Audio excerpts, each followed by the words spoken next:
Welcome back to our series on tips and tricks in Microsoft PowerPoint. Now in this video, I'm going to be showing us quick ways that we can use to insert different shapes in Microsoft PowerPoint. Without taking much of your time, let's dive in.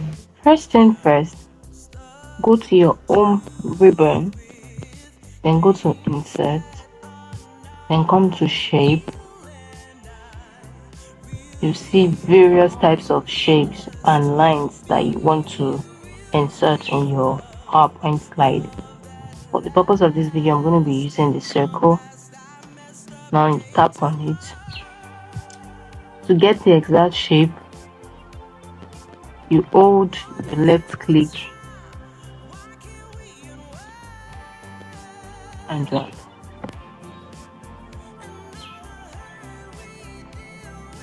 To insert another one,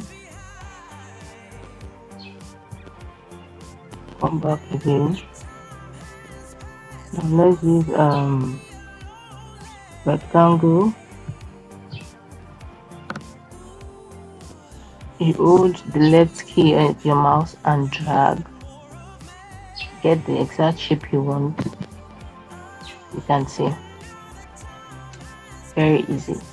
And if you want to delete this, just tap on it with your mouse and then you press the delete key on your keyboard. Tap on it and press the delete key on it. Easy peasy. To enjoy more tips like this, kindly like, share, and subscribe. And yes, we'll be hosting a free course on Microsoft Office Suite. The link will be in the description. See you in the next video next time. Bye.